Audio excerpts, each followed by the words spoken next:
अगर तुम मलमूत्र के द्वारों में खेल रहे हो तो मलमूत्र के कीड़े से बढ़कर तुम्हारी योग्यता नहीं।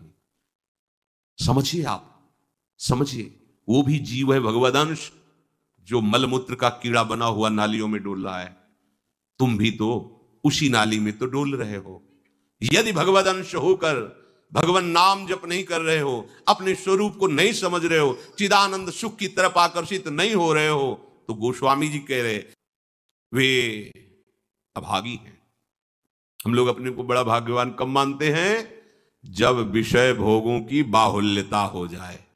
देखो कैसी बुद्धि भ्रमित हो गई है, अभाग्य को हम भाग्य मान रहे हैं। बड़ा आश्चर्य होता है, कैसा आश्चर्य। अब उनको बोलना अच्छा नहीं लगता, पर यह है कि समझ जाओ तो भाई समझ जाओ। जिन अंगों को छूने के बाद कई बार पवित्र करने के लिए रज आदि लगा करके, उन्हीं अंगों पे तो आसक्ति है तुम्हारी, उन्हीं अंगों को तो तुम सर्वस्व सुख समुद्र मान रहे हो। क्या है? बहुत बार जन्मे हो, मरे हो, भोगे हो प्यारे, ये एक बार प्यार कर लो हमारे प्रभु से, एक बार कर लो। ये भ्रम बिना भगवद आश्रय के भव भय भंजन पद विमुख अभागी, ये माया का अविद्या का भ्रम नष्ट करने वाले जिनके चरणारविंद हैं, उन श्री हरि से तुम विमुख हो। अरे अभागी, तुम नरक तुल्य भोगों को भोग रहे हो। ये बिना सत्संगी के ये शब्द नहीं पचा सकते आप, क्योंकि आप उसी में रमण करते हैं। आपको लगेगा क्या है, फिर जिंदगी क्या रह गई? अरे अभी देखा क्या है, जिंदगी क्या है? निहाल हो जाओगे, नाच पड़ोगे, मस्त हो जाओगे, किसी का कोई भय नहीं, कोई चाह नहीं। सौंदर्य समुद्र, प्रेम समुद्र, ज्ञान समुद्र जब प्रीतम गले लगाएंगे निहाल हो जाओगे। पर चाह तो है मलमूत्र के शरीर को गले लगाने की, चाह है इसी को ये स्वस्थ रहे, खूब विषयों को भोगूं। कैसी दुर्बुद्धि छा गई है, और बढ़ती चली जा रही है दुर्बुद्धि। ये ऐसी तृष्णा बढ़ती चली जा रही है, पूछो मत। सावधान हो जाओ प्यारे, बहुत कम समय है, तुम्हारा शरीर छीन लिया जाएगा, जबरदस्ती छीन लिया जाएगा, ना चाहते हुए तुम्हारे शरीर का नाश हो जाएगा। मान लीजिए एक चंद समय है, कुछ समय है, जिसे तुम 80 साल 100 साल समय ऐसे गए। ब्रह्मा जी के लोक में एक कमल की पंखुड़ी ऐसे छेदी जाए तो मृत्यु लोक का 1 वर्ष हो जाता है। कितना तुम्हारे पास समय?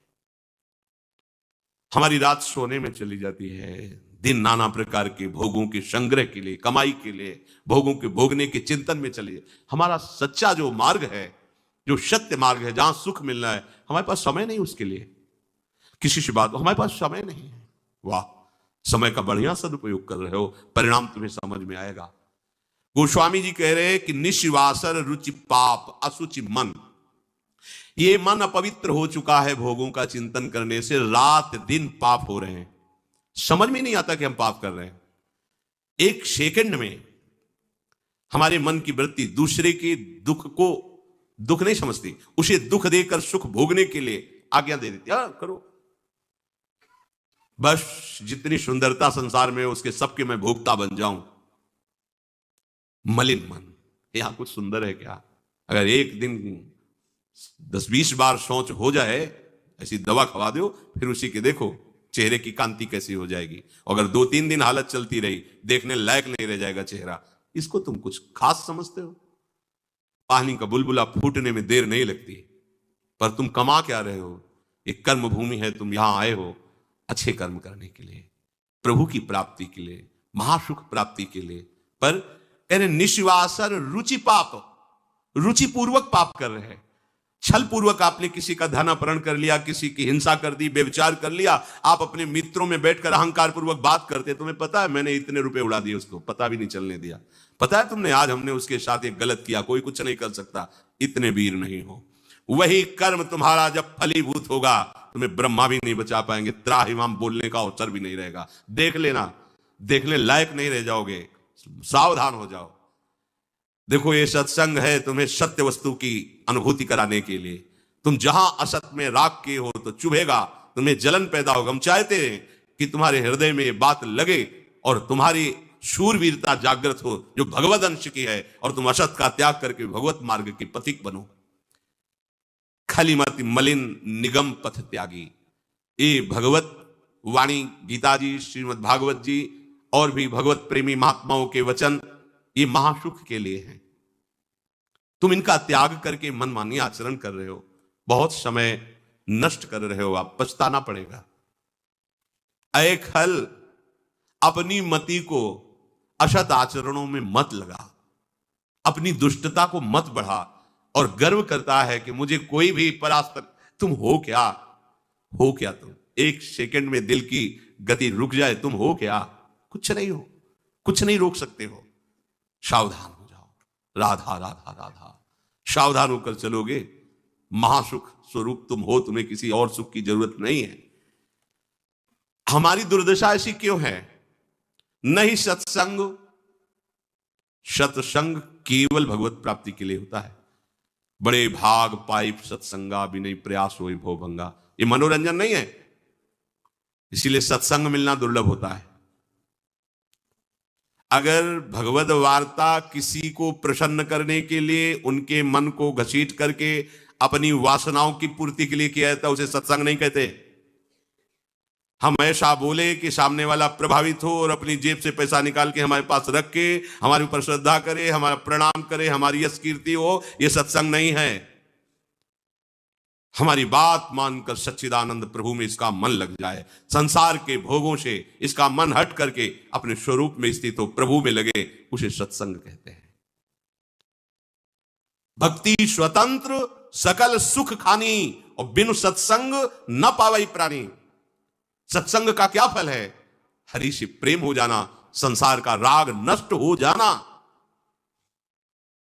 सत्संग का सीधा फल है प्रभु से प्रेम होना। अगर प्रभु से प्रेम नहीं हो रहा, आपको अपने दोस्त सत्संग में बैठने पर जला नहीं रहे, तो सत्संग नहीं हो रहा, मनोरंजन हो रहा है।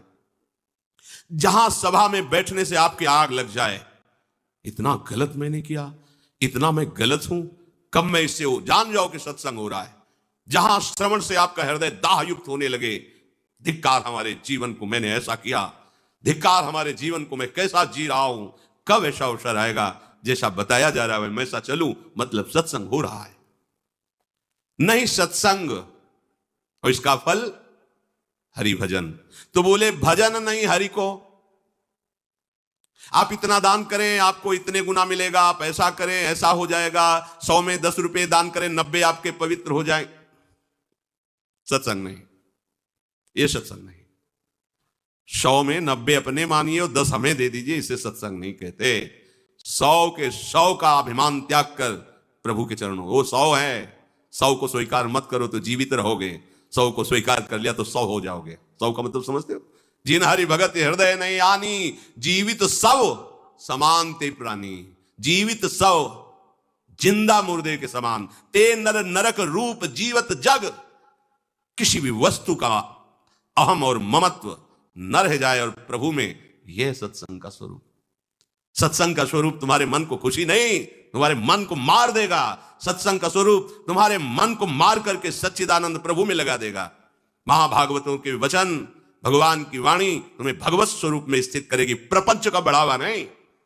इससे प्रपंच का बढ़ावा होता है। गंदी नाली से हाथ धोगे तो तुम्हारे हाथ पवित्र हो जाएंगे, ये गंदी नाली। अधर्म का आचरण करके तुम सोचो उसमें दान कर दे, कभी पवित्र नहीं होने वाले। भ्रम मत करना, दान शब्द वहां लगता है जो धर्म पूर्वक कमाया हुआ है। 4 रोटी कमाई, 1 रोटी किसी भूखों को दे दो, ये मंगल होगा। पाप आचरण करके, हिंसा करके, व्यभिचार करके, छल कपट करके कमाओ और उसके बाद सोचो दान लगेगा ही नहीं। और जो स्वीकार करता है धर्म का सहायक होता है, वो दोनों को दंड मिलेगा, दोनों को दंड मिलेगा। बहुत सावधान। सत्संग हमारे नाना प्रकार की वासनाओं का नाश करता है, वासनाओं को बढ़ावा नहीं देता। आप ऐसा करो, गृहस्थ हो, दान धर्म से युक्त हो जाओ। हाँ देखो ना, हरिपाल जी ने चोरी करके भगवान को रिझा लिया, बेमतलब का शब्द। हरिपाल जी ने सर्वस्व समर्पित करके प्राणपण प्रभु की सेवा, साधु सेवा का भाव लेकर के फिर वहां खड़े होते थे कि इसका भी मंगल हो जाएगा। जो भगवत भी, अगर रामकृष्ण बोल दिया तो बोले नहीं, अपने सुख के लिए नहीं, अपने सर्वस्व का न्यौछावर करके कोई ऐसा दिखाई दिया जो रामकृष्ण हरि से विमुख है, उसका अर्थ लेकर संत सेवा में लगा दिया। पहले अपना सर्वस्व नाश करो, समर्पित करो, फिर देखो तुम्हारे अंदर स्थिति क्या आती है, फिर उसके अनुसार चलो। देखे, बेईमानी को दान नहीं कहते, बेईमानी को धर्म नहीं कहते। ये भ्रम मत करना, कभी ऐसा दान भी मत करना, नहीं तो दुर्गति से बच नहीं सकते कि हमने अमुक रुपए कमाए पापाचरण से, चलो संतों का भंडारा कर देते। सैकड़ों संतों की बुद्धि भजन से बिलक करने का जो पाप होगा तुम भोग नहीं पाओगे।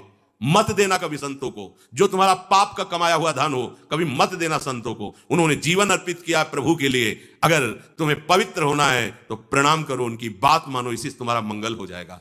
और धर्म से यदि कमाया है, 4 रोटी है, 1 दे दो, मंगल हो जाएगा।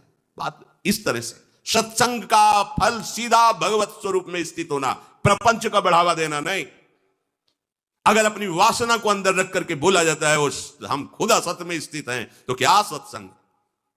जब तक श्री हरि की निष्ठा नहीं और हरि का प्रभाव सामने, साधु सोई जो विषय छुड़ावे। सत्संग हरि भक्ति में दृढ़ करता है। सत्संग से विवेक, विवेक से वैराग, वैराग से अनुराग, क्रम है। बिन विवेक वैराग भक्ति बिन सत्य न एको मानो, भगवत विमुख कपट चतुराई सो पाखंडे जानो। आज हमें पाखंड प्रिय लगता है। नाटक ड्रामा करके हम जितना लोगों को रिझा लें उतना बस।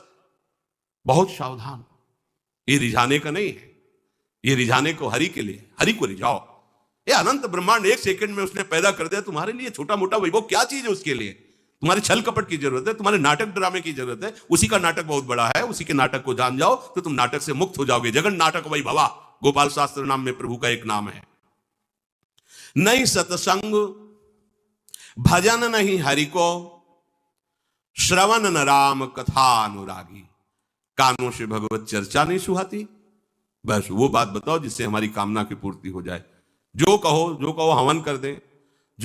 ये हवन से, ये ताबीज बांधने से, ये घोड़े की नाल की अंगूठी पहनने से ये बुरा लगेगा सबको। कुछ नहीं होता, कुछ नहीं होने वाला। पापाचरण करो, पूरा 1 टैंकर तेल चढ़ा दो शनि भगवान में, पर तुम्हारा नाश करेंगे। क्योंकि वो तेल से प्रसन्न नहीं होते, वो हरि के शरणागत से प्रसन्न होते हैं। सब हरि के अनुचर हैं, सब हरि के अनुचर हैं। भगवान नाम से मतलब नहीं, भगवत आराधना से मतलब नहीं। अरे भाई, ये लोकपाल हैं। जानते हो भक्त को भी काम क्रोध क्यों सताता है? ताकत नहीं इनकी प्रवेश कर जाए, अहंकार है इसलिए। और भगवान को अहंकार अच्छा नहीं लगता, इसीलिए भगवान के सब दूत हैं, चढ़ बैठते हैं। देख तू कितना बड़ा साधक, कितना बड़ा भजनानंदी, दिखा हमें। अब फेल तो मैं भगवान की शरण, तो हो ना भगवान की शरण। और भगवान की शरण में हो जाए तो यही महासुख प्रदान करने लगते हैं, और कोई नहीं। इन्हीं के लड़का बच्चा है। द्वारिकाधीश के पुत्र रूप में कौन प्रकट हो रहा है? भगवान कामदेव, जो प्रद्युम्न अवतार है, साक्षात कामदेव हैं। कामदेव साक्षात आ रहे हैं। हम प्रभु से विमुख हो